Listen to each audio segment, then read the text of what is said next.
আসসালামু আলাইকুম। আজকে একটা নতুন জিনিসের অভিজ্ঞতা হলো। কারণ আপনার গেছিলাম এক জায়গায় গরুর দুধ কেনার জন্য। ওই জায়গায় কেন যাই, ওখানে একটু প্রাইসটা কম বলতে কেন আমি একটু ডিটেলস বলি আপনাদেরকে। কিছু কিছু দোকানদার আছে দেখবেন সবসময় খারাপ এটা। কিছু কিছু দোকানদার আছে দেখবেন সব জায়গায় এরা একটু কমে পেয়েছে আর একটু বাড়ি দেওয়ার জন্য। ওরা একটু বড় দোকানদার। আপনার এর কথা হলো, ভাই আমি মোটামুটি গরু কিনা স্টকে রাখছি, আসবো আমার আশেপাশে দোকানদার দ্বারা দিব না, বাট এটা ওনার মেন্টালিটি। কিন্তু বক্তব্য শুনছি এরকম কথা। আপনার দেখুন দাম একটু কম, তার কি ওজন কম দেয় না, আমি অন্য জায়গায় দিয়ে ওজন মাপছি একটু কম আছে।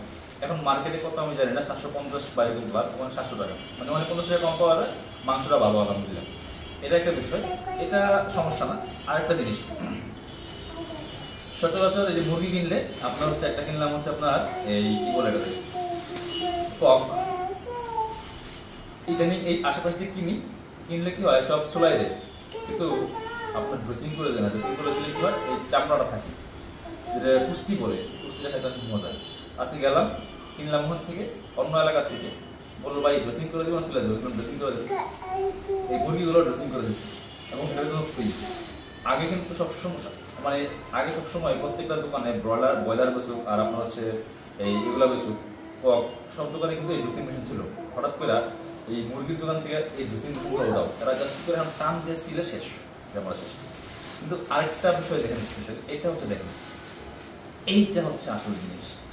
এটা আমি মোটামুটি ঢাকা শহরে অনেকদিন যাবো, কারণ আগে তো কেনাকাটা করতাম না, এখন কেনাকাটা করি। কারণ আগে আব্বা বাজার করতে আব্বা নাই, এখন আমি করতে হচ্ছে, করার নাই, ওই যে সময় এসে। এইটা মাছ কিনলাম, এখানে প্রায় 4 কেজি প্লাস মাছ আছে। এখন তো মানে ট্রেডিশন হয়ে গেছে, মাছ যেখান থেকে কিনবেন সেখানে কাটাকাটির লোক আছে। আপনার বাসায় এনে কাটার সুযোগ নাই, ওখান থেকে নিয়ে আসবেন।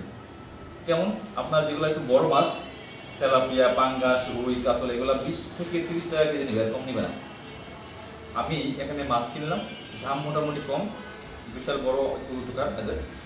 আর মজা মাছটি কাটার পর বললাম ভাই কত হয়েছে, বললো প্রায় আপনার 630 টাকার মতো আসছে মাছ, 4 কেজি প্লাস, 630 টাকা। আমি বললাম কাটার কত, বললো ভাই কাটার টাকা লাগবে না, 4 কেজি প্লাস মাছ কাটতে গেলে 80 থেকে 120 টাকা লাগে, 80 থেকে 120 টাকা সব জায়গায়।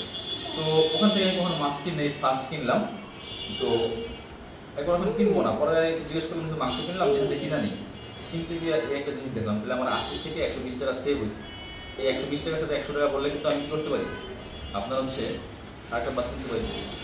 এই সার্ভিসটা, ব্যবসার পলিসি দেখেন, এই যে সার্ভিসটা দিছে, আমি কিন্তু নেক্সট টাইমে ওখানেই যাবো মাছ কিনতে। কারণ আমি জানি যে ওখানে আপনার আমার কাটার টাকা লাগবে না। এটা আমি মোটামুটি কোথাও পাইনি, যাত্রাবাড়ি থেকে শুরু করে আমাদের এরিয়াতে পাইনি, বাট ওই একটা এরিয়াতে পাইছি। এটা কিন্তু এদের পরিচিতও ভালো, আর আমার কাছে ভালো লাগলো। আসলে আমাদের যারা মোটামুটি আপনার হিসাব করে চলি, তাদের জন্য এই ছোট ছোট সেভিংসগুলো, একটু কমগুলো, ডিসকাউন্টগুলো বা একটু কম প্রাইসগুলো দেখে দেখে কিনতে গেলে আপনার কিন্তু আমাদের জন্য ভালোই হয়। আর কম কে না চায়, যত জায়গায় 20 টাকা আছে, আমাদের 15 টাকা সবাই খুশি হয়, বাবা সবাই খুশি হয়। যাক, আজকে ভালো লাগলো, একটু খুশিও লাগলো। সবাই ভালো থাকবেন, আল্লাহ হাফেজ, আসসালামু আলাইকুম।